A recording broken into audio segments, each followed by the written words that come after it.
Good Good morning. morning, everyone. My name is Lars Henriksen. I'm part of Momentum Monday, part of the FYR Partners, and we are here today to talk about the Platinum Rule. Welcome. Thank you for joining us. We will record this so that you can watch this again. Um, this is a class that I love teaching because it's teaching you how to identify different personality styles and then learning about your personality style and then adapting your personality to theirs. So why is that so important? Well, I'm of the opinion that as a real estate professional, the more universally appealing an agent is and the more personalities you can adapt to, the more people you can serve to help buy or sell a house. So the Platinum Rule will teach you how to identify personality styles. And then in the chat, you'll be able to copy a link to take the Platinum Rule assessment test yourself. And if you don't see it, please feel free to reach out to me after the meeting, and I can send you the link. But this is based on a book by Tony Alessandra, and he's a doctor that has studied personalities. These personalities styles. There's basically four core temperaments that we'll talk about today. It goes all the way back to Greek philosophy, and there are basically four core temperaments, and each one of us falls into one of those personality styles. We're going to cover those today, and I will talk to you about how you can identify personality styles, and then, as I said, adapt your personality style to theirs. So, without further ado, let's get started. This has to do with the actual assessment. So there are 18 pairs of statements in the assessment.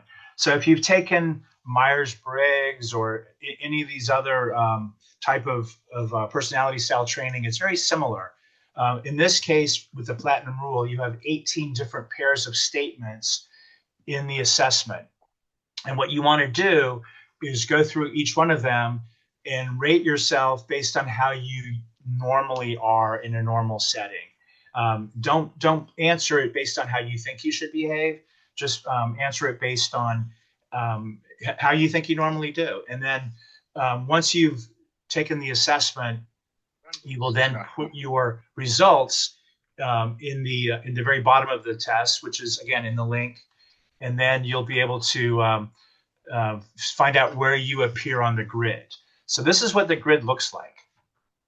And one of the reasons why I absolutely love the Platinum Rule, and I use it all the time when I'm meeting with people for the first time, is it's really easy to measure somebody based on their behavior. And people tend to either be very open or very guarded or somewhere along the middle. And some people are very direct, some people are indirect, and or somewhere along that axis. So when you meet somebody for the very first time, we're going to talk about, do they seem like they have an open body language like me? And are they very direct or somewhat direct like I am? Because I'm open and direct, I tend to be what's called a socializer. So a socializer, promoter, those are people that are outgoing. They're going to tell you what's on their mind. We'll talk more about that in a little bit. And then you're going to see that each one of these four core temperaments actually has a blended style. So if I'm very open and very direct, then I would be the socializer. So that's kind of off the charts on both grids. When I take the assessment, I fall more in the very open and less direct. So I'm more of the helper subquadrant of the socializer category. If somebody is very guarded and direct, then they tend to be the director controller. And we'll talk about how their behavior is and how, as a real estate agent, you can adapt to that style.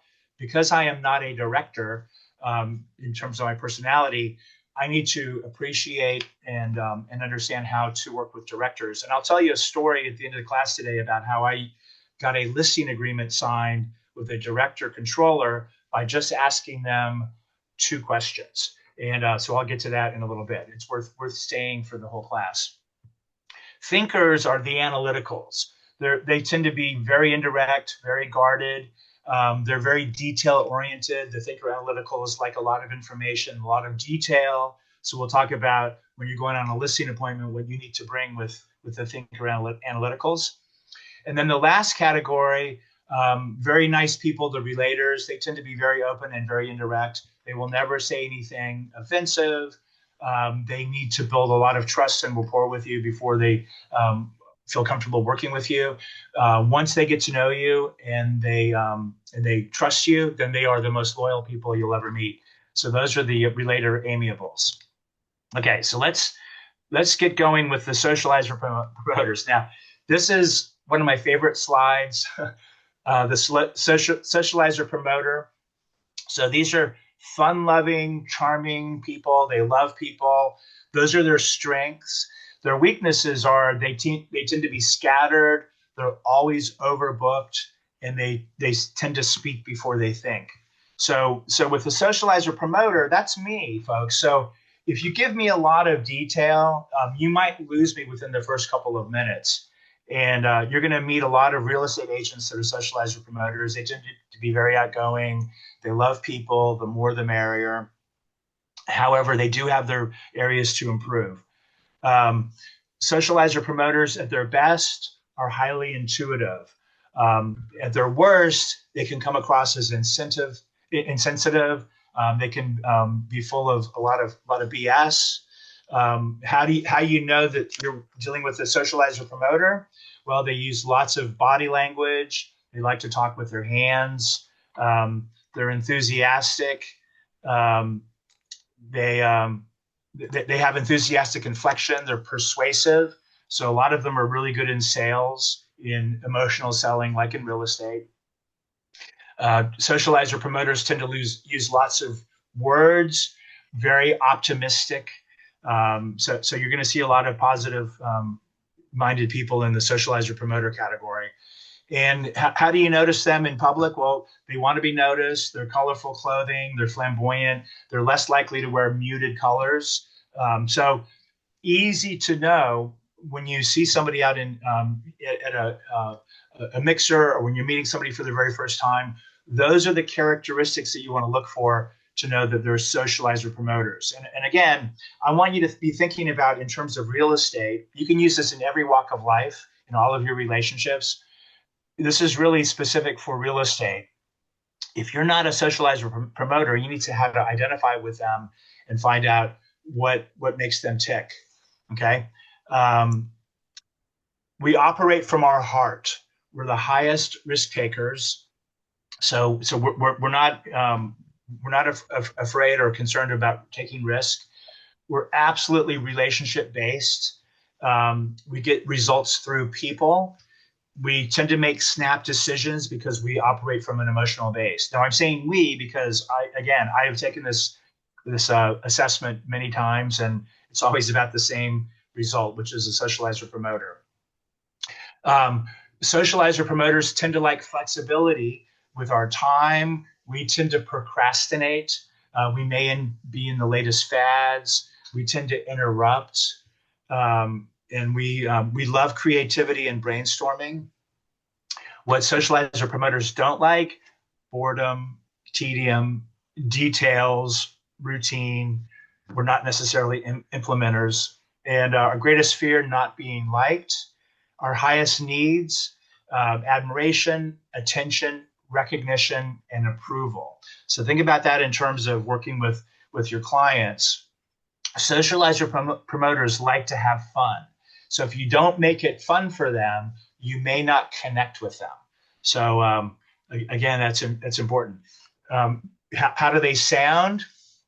Let me entertain you. Let's have a party. The more, the merrier. I feel that this is the way to go. Tell me what you think. We love brainstorming. How about this one? Forget the details. Just give me a quick summary. So I don't need to be bogged down in the details like the thinker analyticals. Love that. I just want a summary. I just want to tell me a story. And then we may say, let's try it a different way, just for the heck of it.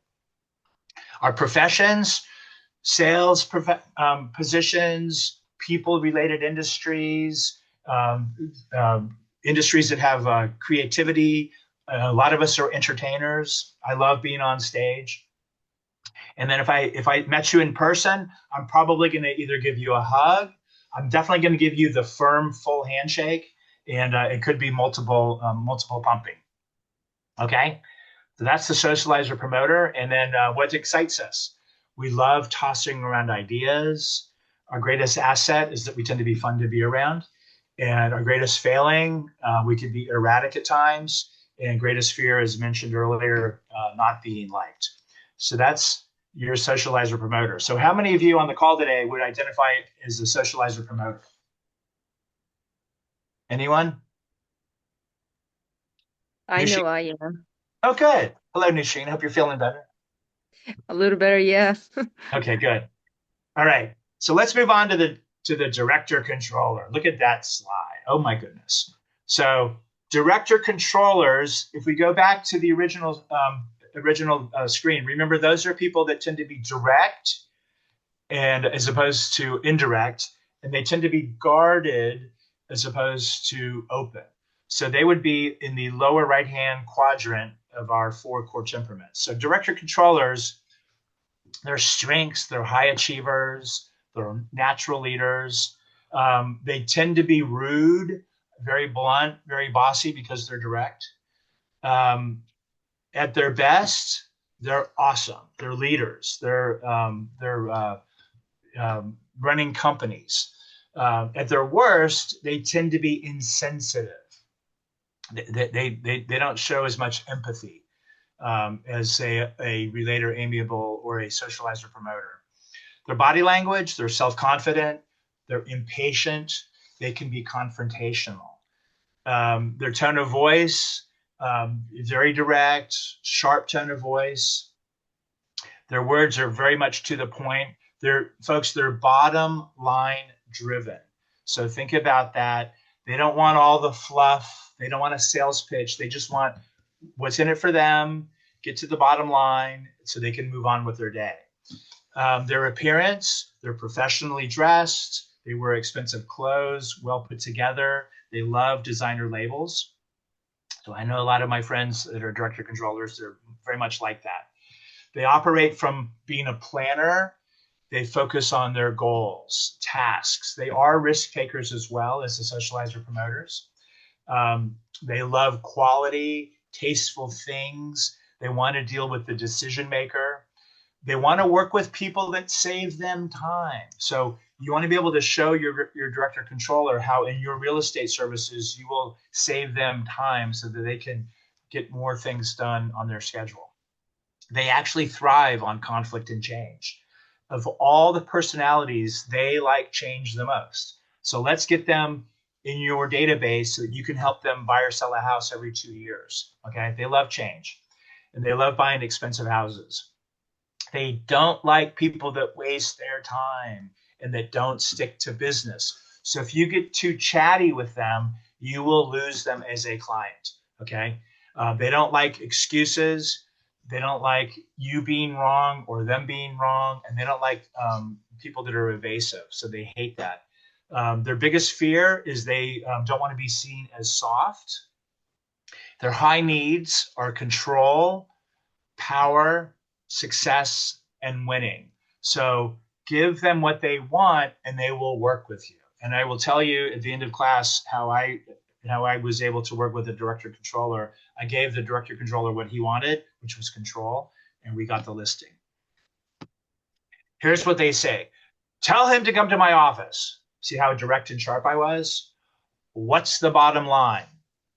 Or things like, you handle it, just keep me in the loop. So great. Now I know that I'm working with a director controller. They want control. Their professions, control-related professions. Football coaches, CEOs, army generals, dictators. When you meet them, it's going to be one firm pump of the hand, full hand, not cut you off at the knuckles. So firm handshake. Again, folks, I'm glad you're here today because in my opinion, this is one of the most invaluable classes you can take by being able to identify these styles. Director controllers, it's move over and let the big dog drink. So what gets them excited? action. They love action. They love getting things done. Their greatest asset, they can out accomplish anybody.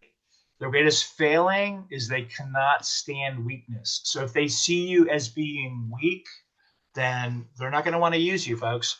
Go in strong with director controllers. Okay, this is when you want to show them that you have the personality and the ability to help them get what they want. And their greatest fear is being soft. So those are director controllers. So how many of you are director controllers or maybe married to one? Anybody? Nope. Okay. Next one of my favorite, the relator amiables. These are your best friends. These are people that want to keep the peace. See, you notice that I'm already slowing down my pace with them. I have more empathy in my voice. So these are people that are helpful. They're calm. They're discreet. They're very private. Very friendly people. They're a team player. Those are their strengths. Their weaknesses is that they can be too sensitive. They can be the martyr. They can be doormats for in lives. They can be taken advantage of because they can be too trusting. So those are people that when you meet with them, you need to build more trust and rapport than any of the other three temperaments. At their best, they're caring and sensitive people. At their worst, they can be very timid. Their body language is easygoing, modest. They have a very soft, non-confrontational tone of voice. They will ask a lot of questions. They use few words. When they do speak, they're not going to say anything offensive. They're going to go out of their way to be non-confrontational. And I found that working with buyers and sellers, they may have hidden agendas. So you want to build rapport with them so you can flesh out those hidden agendas. If they're not going to use you, they probably won't tell you in person. They may just ghost you. They may just say, I'm going to pass, but they will not have any kind of confrontation. They go out of their way not to have confrontation. They tend to wear in comfortable clothing, informal clothing. They like loose fitting clothing, muted with less showy styles and colors. So that's how you know that you're working with a relator amiable. They operate from relationships, from emotion, from a position of hesitancy. They are the lowest risk takers in the four categories. They are the hardest to get to change. So they do not like change. So when you're working with a relator amiable and they're moving, it can be very traumatic for them. So you need to take time to build that rapport, make those deposits, build that trust so that they will then be able to listen to you for you to provide them the best service. They love pleasing people. As I mentioned earlier, they like to keep the peace. They like to keep harmony. They like to be listened to. So asking open-ended questions like, how do you feel about the move? How is this move going to affect you and your family? Those are great questions to ask them. They love talking about their family. So that's a good place to start. If you use what we call the Ford technique, which is family, occupation, recreation, and dreams, start with the family. How is your family doing? How are the kids? They love talking about their families. Trust me, they do. Good morning. Good morning. How was your weekend? It was good. Good. Roger, we're right in the middle of a class. Sorry. They like to be a long-term member of an ongoing team that has stability and predictability. Some relator amiables actually work at the same company their entire career because they do have that loyalty and commitment. They hate a sales pitch, folks. So you don't want to be giving them a high octane sales pitch.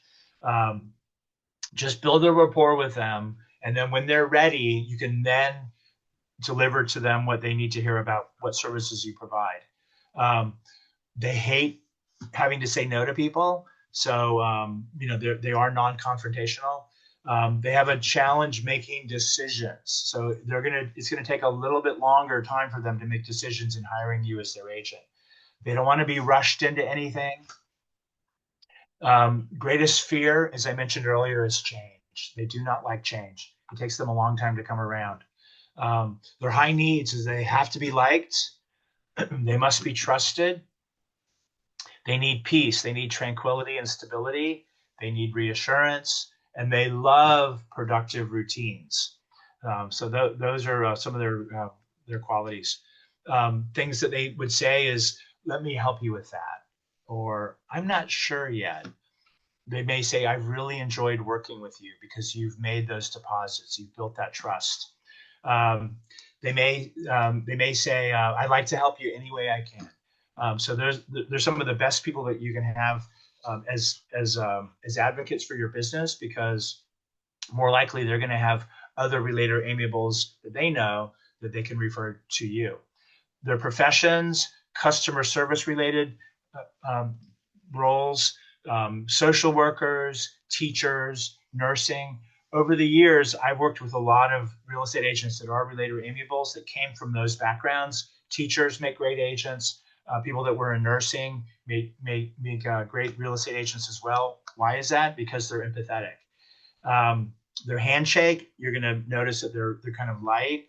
They're going to be tentative, not full grip, always soft, unsure. Relator amiables, it's not whether you win or lose, it's how many friends you have. So they love the protective routine. They're easy to get along with. Their greatest area of growth is that they can be timid, and their greatest fear is change.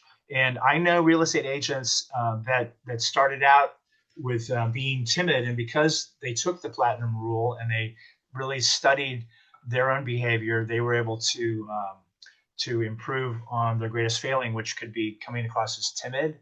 And with just a little bit of work, some of the best agents I know in the business overcame that, and they're no longer doormats. They learned how to say no to people. Again, their greatest fear is that they don't like change. All right, the last group is the thinker analyticals. They're meticulous, they're accurate, detail oriented, they're dependable, they have a dry sense of humor. And remember, these are folks that are on the lower left-hand corner of the 4 quadrants. So they're they tend to be indirect and guarded. Their weaknesses, they can be too critical, they can be picky, they overanalyze things. So when you're getting ready for a listing appointment with thinker analyticals, you need to bring a lot of data. Okay. Why is that? Because they're fact-based, they're detail-oriented, they love processes, they tend to overanalyze. So I know I've heard the stories from my agents say, these folks wanted all the data. They wanted to analyze things. What's the dollar per square foot? They can make what we call analysis paralysis. I know as a real estate agent, if you're a thinker analytical, which most agents are not, sometimes they overanalyze to the point of never doing anything. So if you are a thinker analytical real estate agent, you need to take action, not overthink things. You're going to learn a lot more by doing. So be aware of that if you are a thinker analytical real estate agent. Their body language, there's very little movement. They tend to be guarded. They might have their arms folded. They have more of a closed down body language. Their tone of voice, they don't show a lot of emotion. Their tonality is very monotone. So there's not a lot of ups and downs. They don't use a lot of words. There are going to be a lot of uncomfortable moments of silence when you're meeting with them. It's because they're processing. They're processing the data. So don't let that throw you off if you're working with a thinker analytical. Their dress, they're neat, they're tidy, practical clothing. They can be more formal, very basic, very little style. They operate from caution.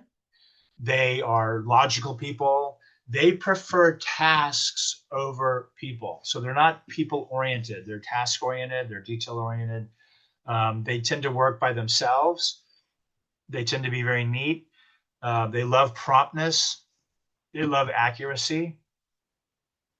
They don't like mistakes, folks. They don't like making mistakes, and they don't like you making mistakes. They will not make snap decisions. So take more time with them on listing appointments and working with them as a buyer agent. You want to focus on the details.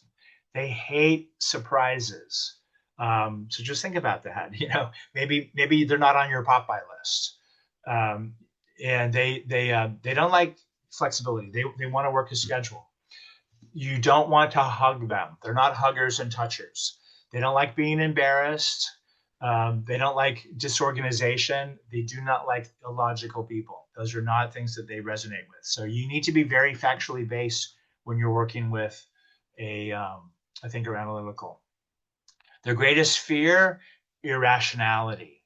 So you need to stay with the facts. Their high needs are knowledge, predictability, practicality, functionality, value, independence, accuracy, and organization.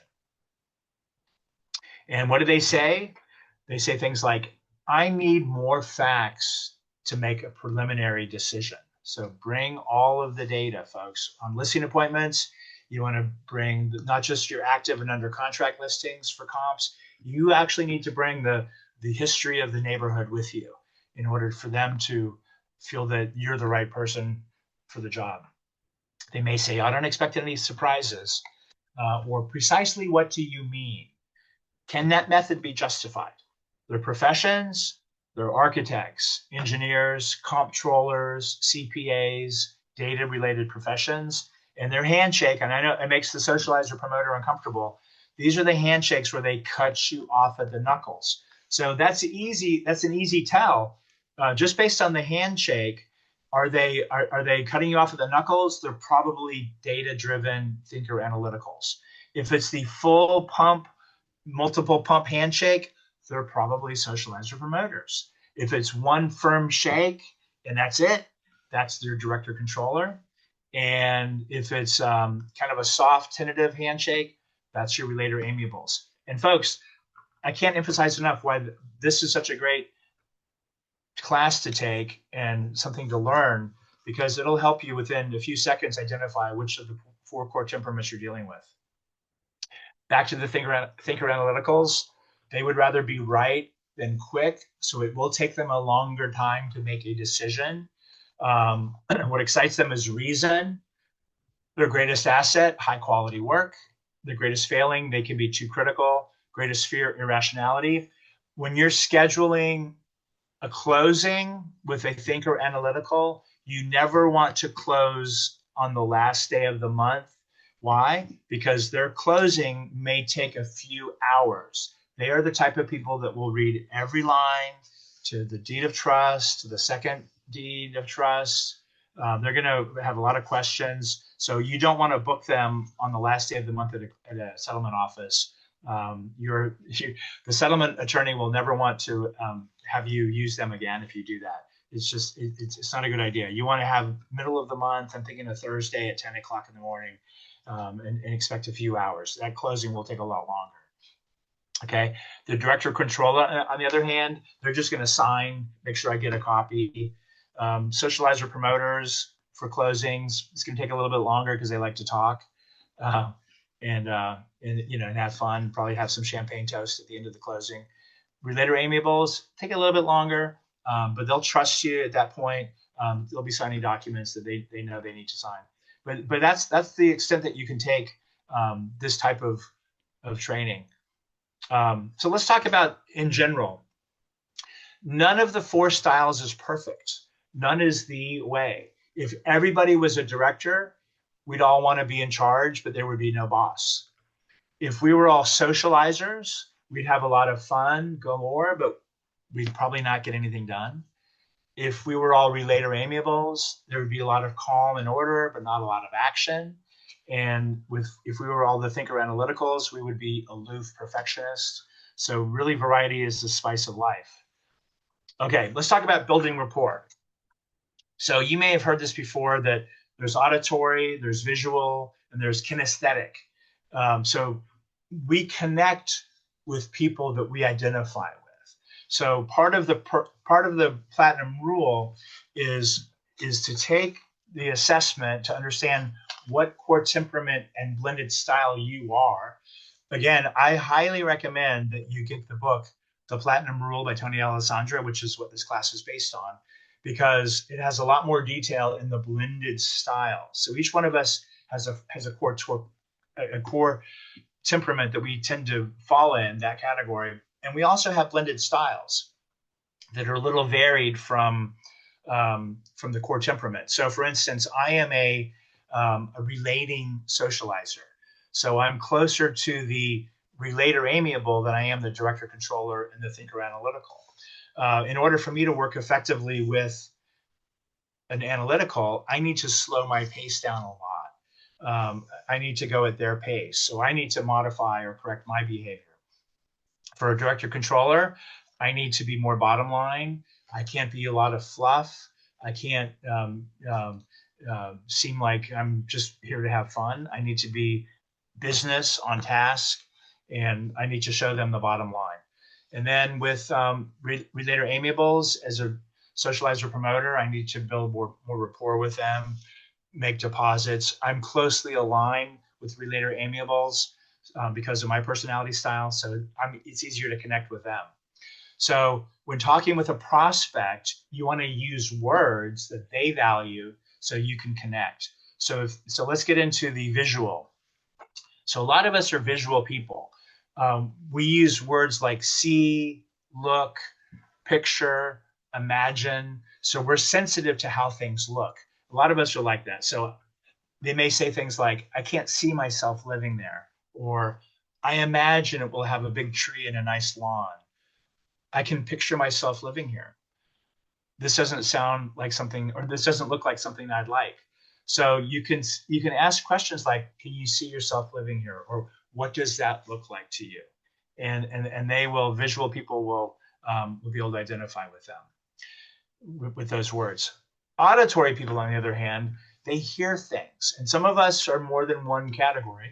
So we're not all pigeonholed into one of these categories. So auditory people are very in tune to sound. They use words like hear and sound. They're sensitive to how things sound. I have a friend that he always says, I hear ya, or that sounds good to me. It could be, it's too noisy here. It could be that they don't want the busy road. I know a lot of my friends would never live on a busy road, and my past clients, the same thing. So if you're showing property to them and they're auditory folks and it's on a busy road, they're probably not going to buy that house, which is, reason number 47 why it's a good idea to preview homes every day. Kinesthetic people, they feel things. They use words like feel, sense, and uncomfortable. They are very sensitive to emotion. So they may say things like, this doesn't feel right, or I sense this won't work. This house has bad karma. So a good question to ask a kinesthetic is, how does this make you feel? Or, is this house resonating with you? Does it make you, how does this house make you feel in terms of living? So those are kinesthetic. And if you would respond appropriately and build instant rapport, you will be able to gain their trust and work with them. Let me see how many more slides I have. Oh yeah. So let's just review. So their handshake, is it a full pump one time? That's your director controller. If it's several times, multiple handshake and a hug, they're socializer promoters. They're open and direct. If it's cut them off at the knuckles, who is that? That's going to be your thinker analytical. And the soft tentative handshake will be your relator amiable. Their tone of voice, if they're loud, they're probably either a socializer promoter or a director controller. If it's soft, it will be a thinker analytical or a relator amiable. Their dress, is it bright or neutral, flashy or subdued? So over on the right-hand side of the spectrum, you're going to have your director controllers, and your socializer promoters will be bright and neutral, will be bright and flashy. If it's more subdued, more neutral, it will probably be a relator amiable or a thinker analytical. Okay. And then are they open or guarded? Is their body language open like mine is, or is it more shut down, more guarded? You'll know right away whether or not. Yeah, I mean, so it's really a process of elimination. And one thing that I would encourage you to do is, those of you that are on the call, or if you watch this later on, next time you go to a networking event, like a mixer, think about the platinum rule. And as you're meeting people, most agents you're going to find will be socializer promoters. So they're going to be more open body language. Now, I found that a lot of team leaders, people that are leading big teams in the real estate business, they tend to be the director controller. So they're going to be more guarded and more direct. And so now you know. If you go to a mixer and somebody's standing in the corner and they're not talking to a lot of people and they have muted colors and they're not very expressive, they're probably either a thinker analytical or a relator amiable. You'll know, but once you start talking to them, the thinker analyticals, usually their professions are CPAs, comptrollers. I know dentists. I used to go to a mixer every month with a Chamber of Commerce, and I'd always see the dentist over in the corner with his wife, not talking to a lot of people, very muted colors. And if you're a socializer promoter like me, you probably don't want to get roped into a conversation with them because it's probably not going to go anywhere. And if your goal is to meet a lot of people at a networking event, then just beware of that. And then the relator amiables, kind of the same thing. They're going to be more guarded. And then eye contact. Are they looking at you? Are they direct? That's probably going to be the socializer promoter and the director controller. If they're looking away, probably if they're looking a lot away and not looking eye to eye with you, they're probably thinker analyticals. They could be relator amiables. And then remember we talked about the visual, the kinesthetic, or the auditory, covered that. And then are there words flowery and descriptive? That would probably be a socializer promoter. Precise and concise. Remember, that's the thinker analytical. And what is their value system? Do you need to move them towards goals, or are they looking to steer away from goals? We talk a lot about pain and pleasure, or pain and opportunity. So that's what that is all about. So what do they value? Are they positively or negatively motivated? It's important to find that out when you're working with somebody. Are they more taking risks to move towards something, or are they trying to avoid something? And again, the people that don't like change the most are going to be on the left-hand side of that spectrum, the thinkers and the relators. And do you need to speed them up or slow them down? So really, this is about you adapting your personality style to theirs. So the platinum rule essentially is to treat people the way they want to be treated.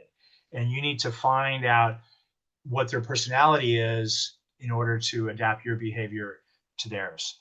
Have you created a safe island? Well, you've explained to them your process so that they know what to expect. Once you know their personality, you can then adapt your approach to theirs. And you want to be able to under promise so that you can over deliver. That's one of the key of sales. Okay. Who are you? And how do you talk to them? So I encourage you to take the Platinum Rule assessment survey, which I put in the chat. And I'm going to, if we have time, I'm going to open that up at the end of class today and just go over it with you. So tonality, listen at first contact. Are they loud or are they soft? If they're loud, they're on the right-hand side of the four core temperaments. They're either director controllers or socializer promoters. If it's a soft tonality, they will be on the left-hand side, which is the relator amiables and the thinker analyticals. We talked about the handshake.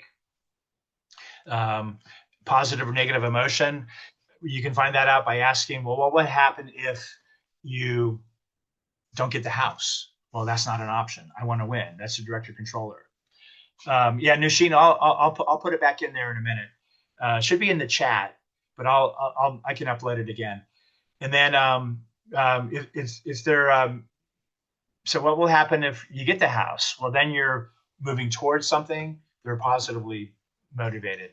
We talked about the open or guarded body language. That's really my first tell. When I see somebody for the first time, do they seem like they have an open body position, or are they more guarded and shut down? Right away, without having to get into the whole Myers-Briggs assessment, you can kind of see right away with the Platinum Rule which one of the four core temperaments they are.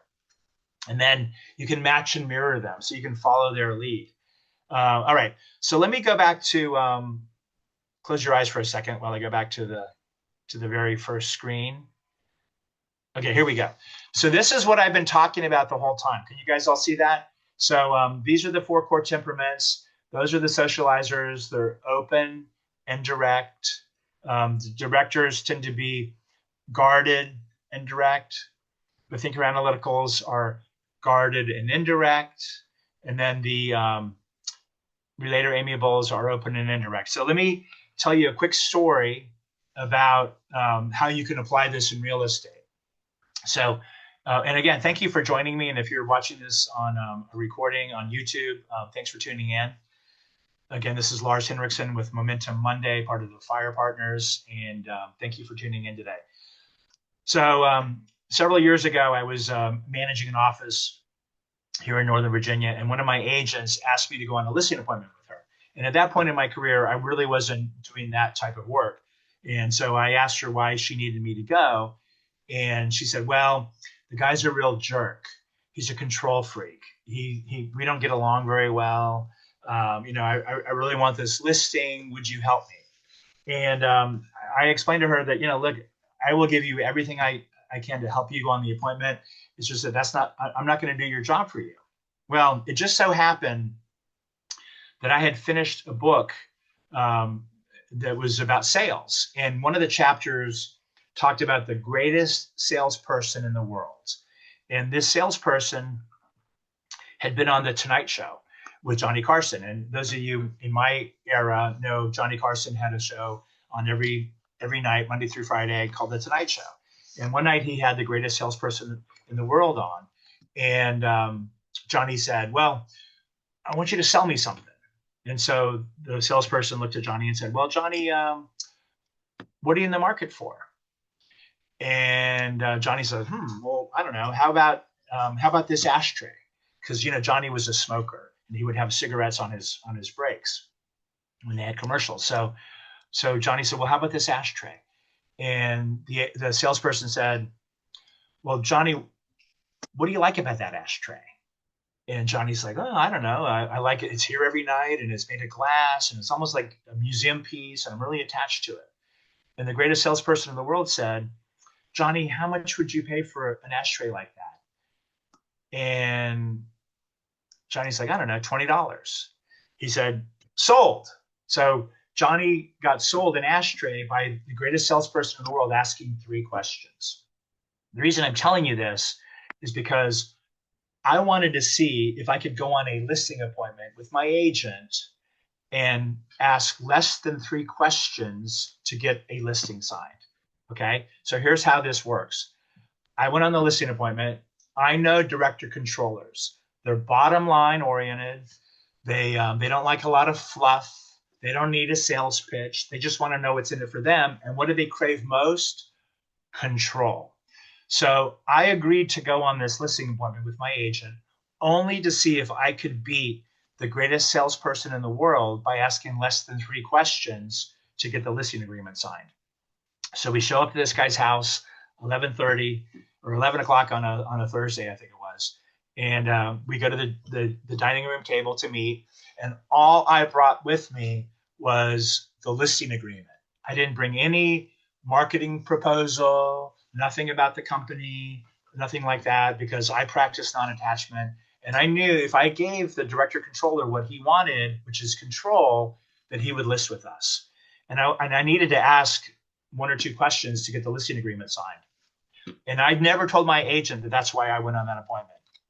So we meet with the guy, we sit down. I knew because I had done my homework that this was an expired listing.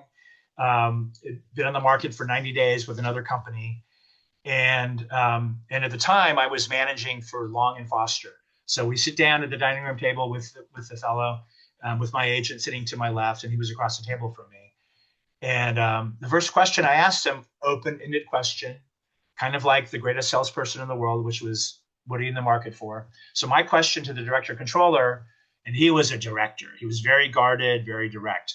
I asked him, what would you like to know about my company?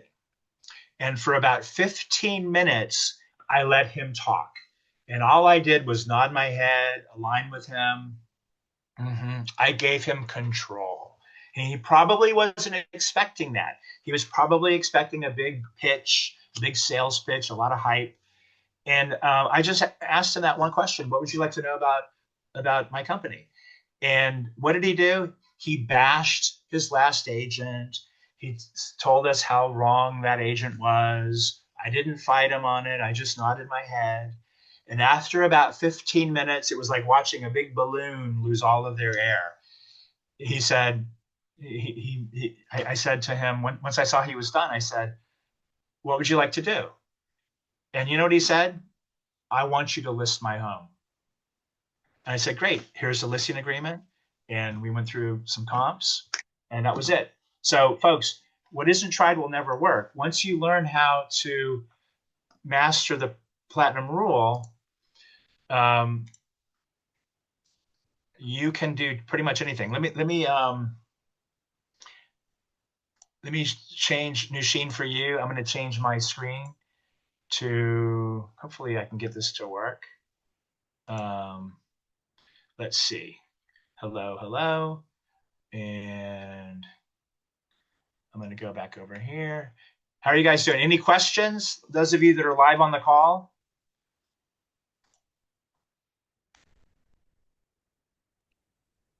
Can you see that? I always heard that when you call somebody, you don't know their personality, Yep.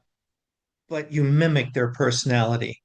So if they Right. answer the phone like, hello, you come back with the same force and the same um, intonation that they have, because otherwise, if you come really weak, I'm sorry, I didn't mean to bother you, Right. you just irritate them more. Right. Yep. Let me see if I can get this for you, Nisheen.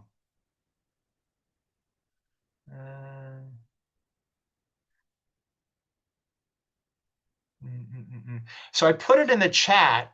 Let me I'll drop it in one more time just to save you time. And just give me 1 second here. And go into chat. And boom. And if you go into chat, you see where that is in chat, where I dropped in a link. Nushin, can you see that? Are you still with us? Okay, you see it now? Good. So what you want to do is click on that, and I don't think you can see my screen, but basically there are, I'll just tell you, there's 18 1A or 1B, and I'll just walk you through it while I have you. So this is an informal survey. It's designed to help you how you usually act in everyday situations, to get a clear description of how you see yourself.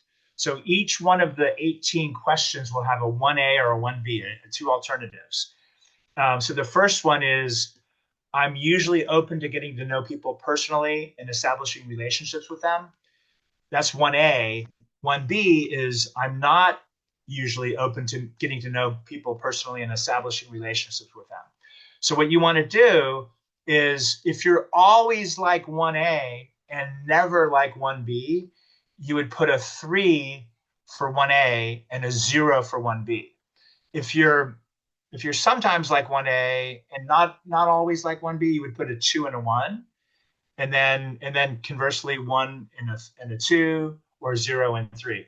The key is that you've got to get all of those to add up to 3. Okay, it's not very complicated. Once you see it, did anybody click on that link yet? Have any of you clicked on the link?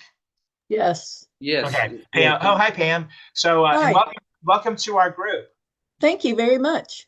And you're down in Florida, correct? I am. Wonderful. Well, now we have a good contact in Florida. What part of Florida? I am in a little town called Northport. I'm just south of Sarasota. Excellent. So, and you know Nico and Anna from the Yes, I Breakfast do. Club. Yes, Excellent. Well, we're so glad to have you. And thank you very much. I'm glad to be here.